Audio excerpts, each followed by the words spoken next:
कि जो है ढोल गंवार शूद्र पशु नारी सकल तारना के अधिकारी। तो हम तो सवाल पूछेंगे ना कि भैया आप हमको कब तक ताड़ोगे, अब थोड़ा हमको भी तारने दो, आपने बहुत तार लिया। बाबा इस देश की तकदीर लिखेंगे या इस देश के जो लोकतांत्रिक चुने हुए लोग हैं, नेता हैं, प्रधानमंत्री, राष्ट्रपति हैं, वो बात करेंगे। तो संसद से देश नहीं चल रहा है। ये जो टीवी में जो जनेऊ पहने ब्राह्मण हैं वो आजकल देश चला रहे हैं। उसकी वही हालत होती है जो हालत आज अडानी की अर्थव्यवस्था में हुई। आप गूगल पे डाल के देखिए मोदी ऑन अडानी फ्लाइट, तो झूठ बोलने में तो मोदी जी का सानी इस दुनिया में तो कम से कम नहीं है। कोई दूसरे ग्रह का कोई एलियन आके झूठ बोलने में मोदी जी की बराबरी कर ले तो अलग बात है। इस पृथ्वी ग्रह पर मोदी जी का टक्कर झूठ देने में कोई नहीं दे सकता। बागेश्वर धाम के धीरेन्द्र शास्त्री कह रहे हैं कि सनातन धर्म को आप लोग बदनाम कर रहे हैं।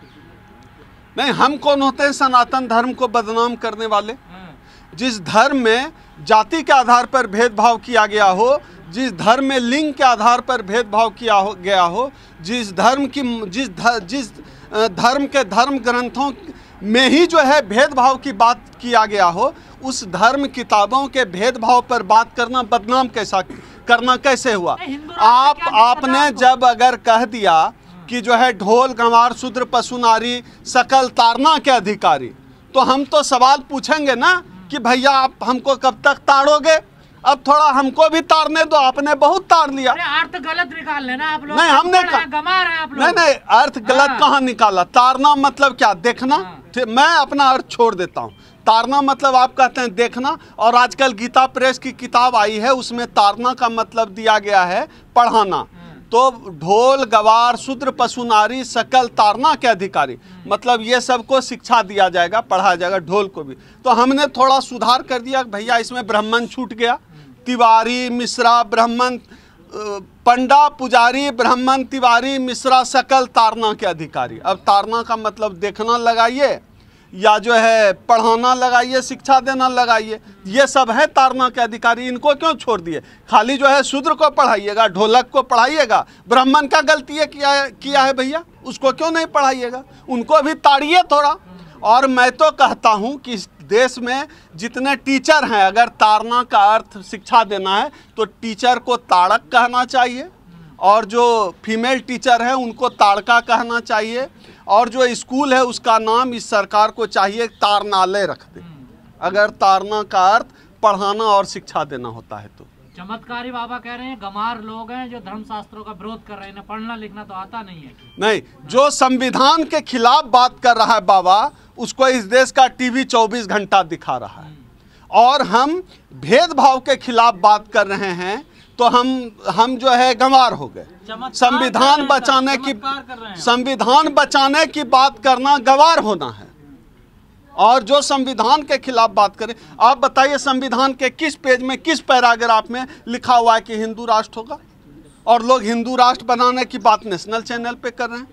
कोई आएगा मुस्लिम धर्म को, इस्लाम को मानने वाला, वो कहेगा हम मुस्लिम राष्ट्र बनाएंगे।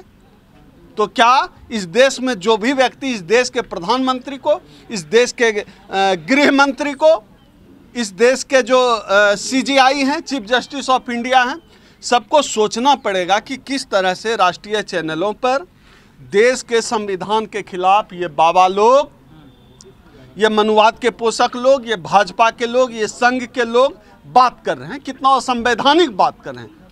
इनको जेल में डाल देना चाहिए। मीडिया की जो पत्रकार जागृति जयकारे लगा रहे हैं, बाबा का ये चमत्कार है। यही है विश्व गुरु, ये मूर्खता का विश्व गुरु बना रहे हैं इस देश को। मतलब चमत्कार पर बात होगी, महंगाई पर बात नहीं होगी, बेरोजगारी पर बात नहीं होगी, दलितों पिछड़ों का हिस्सा खा रहे हैं उस पर बात नहीं होगी, चमत्कार पर बात होगी। हमारे गांव में एक पागल रहता था, सहदेव नाम था, मुझे नाम तक याद है। वो ऐसे चुटकी में राख लेता था, ऐसे मलता था, वो सिंदूर बन जाता था। तो इन लोगों का बस चले, उस पागल सहदेव को गंजेरी था, उसको ये लोग जो है राष्ट्रपिता बनवा दें। चमत्कार से देश चलेगा कि संविधान से देश चलेगा? बाबा इस देश की तकदीर लिखेंगे या इस देश के जो लोकतांत्रिक चुने हुए लोग हैं, नेता हैं, प्रधानमंत्री, राष्ट्रपति हैं, वो बात करेंगे। देश चलाने की बात टीवी मीडिया में होगी या फिर संसद में होगी। अब देश की बात टीवी चैनल में 8 बजे शुरू हो जाता, 5 बजे से ही आजकल शुरू होने लगा है। तो संसद से देश नहीं चल रहा है, ये जो टीवी में जो जनेऊ पहने ब्राह्मण हैं वो आजकल देश चला रहे हैं। तो देश का पूरा सिस्टम ही उल्टा पुल्टा चल रहा है। अब इस देश में महंगाई पर बात मत करिए, बेरोजगारी पर बात मत करिए, मुद्रास्फीति पर बात मत करिए, आरक्षण पर बात मत करिए, निजीकरण पर बात मत करिए। इन्हीं चीज़ों पर इनके बाबाओं के चमत्कार की चुटकी से राख बना दिया, इस पर बात करिए। क्या कह रहे हैं कि 26 साल की उम्र में, इतनी कम उम्र में आपको सिद्धि कैसे प्राप्त हो गई? मैं तो ये सोच रहा हूँ कि वो कम उम्र में सिद्धि मिल गई। ये जो पत्रकार ऐसा बोलते हैं और इस पर चर्चा कर रहे हैं, इनको पत्रकारिता का सर्टिफिकेट किस विश्वविद्यालय में मिला? ऐसे पत्रकारों को जो डिग्री मिली है जिन विश्वविद्यालयों से, उन विश्वविद्यालय कॉलेज को तो बम से उड़ा देना चाहिए जहां से ऐसे पत्रकार निकलते हैं। वो विश्वविद्यालय डिग्री देने लायक नहीं है। कह रहे हैं ये राष्ट्रवादी पत्रकार हैं जो निकल ऐसे। इनका यही है राष्ट्रवाद, यही राष्ट्रवाद है कि अंधविश्वास इनका राष्ट्रवाद है, पाखंड इनका राष्ट्रवाद है, या तय करना पड़ेगा। क्या यही जिम्मेदारी रह गई स्ट्रीम मीडिया की कि जो ये सब धर्म की बातें दिखा रहा है यही हम से शाम तक? मैं भी यही बात कर रहा हूँ ना, मैं भी तो यही कह रहा हूँ। इस तरह मूर्खतापूर्ण बात करने वाले पत्रकार का जो पत्रकारिता का सर्टिफिकेट है उसको जला देना चाहिए। उस विश्वविद्यालय महाविद्यालय बम से उड़ा दो जहाँ ऐसे सुशांत सिन्हा, कौन कौन है पत्रकार, ये ब्राह्मण पत्रकार सारे, किसी को पत्रकारिता का पता नहीं है, दिन रात पता नहीं, तलवार से लेकर ये लोग सरकार का क्या क्या चाटते रहते हैं। जनता के मुद्दों से कोई मतलब नहीं, ऐसे ही चला रहे हैं देश। इससे अलग हटके अडानी जी दूसरे नंबर पे थे, आज 7वें स्थान पे आ गए। देखिए क्या है, देखिए क्या है कि आपने देखा है कि इंजेक्शन देकर जो है किसी को पहलवान बनाया जाता है। तो इस देश के प्रधानमंत्री और इस देश की सरकार ने इंजेक्शन दे देकर, मतलब बाहरी मदद दे देकर ज़बरदस्ती का उनको दुनिया का जो है सबसे अमीर आदमी बनाया हुआ था। तो ज़बरदस्ती का जो पहलवान, इंजेक्शन पे जो पहलवान बनता है, उसकी वही हालत होती है जो हालत आज अडानी की अर्थव्यवस्था में हुई है। सरकार ने बनाया था, सरकार ने बनाया साहब, और सरकार ने तो अपना कर्जा चुका है। आप गूगल पे डाल के देखिए मोदी ऑन अडानी फ्लाइट, देखिएगा कि अडानी लिखा हुआ है। अडानी के जहाज़ से मोदी जी प्रचार करने जा रहे हैं, उतर रहे हैं जहाज़ से। तो वो कर्जा चुकाया मोदी जी ने। मोदी जी इसलिए मुझे पसंद है, किसी का कर्जा नहीं रखते। जिन मुद्दों पर वह चुनकर सरकार में आए कि मुसलमानों को टाइट करेंगे, मुसलमानों को टाइट कर दिया। कहा धारा 370 हटाएंगे, हटा दिया। कहा कि जो है आरक्षण खत्म हो जाएगा, बहुत चीज कहा नहीं गया। उनकी भावना जो थी, भाजपा के लोग कह रहे थे आरक्षण खत्म कर दिया, को टाइट कर दिया, लेकिन तो कह रहे हैं कि मुसलमानों को कुछ गलत शब्द ना बोले। नहीं, अब तो देखिए नौटंकी करने में तो मोदी जी ऑस्कर से भी ऊपर के कलाकार हैं, झूठ बोलने में। वो तो ये भी कहते थे कि किसी दलित को कुछ कहने से पहले जो है मेरे लाश पर उससे गुजरना पड़ेगा। नोटबंदी फेल होगी, किसी चौराहे पर मुझे बुला लेना, जिस चौराहे पर बुला लोगे। तो झूठ बोलने में तो मोदी जी का सानी इस दुनिया में तो कम से कम नहीं है। कोई दूसरे ग्रह का कोई एलियन आके झूठ बोलने में मोदी जी की बराबरी कर ले तो अलग बात है। इस पृथ्वी ग्रह पर मोदी जी का टक्कर झूठ देने में कोई नहीं दे सकता है।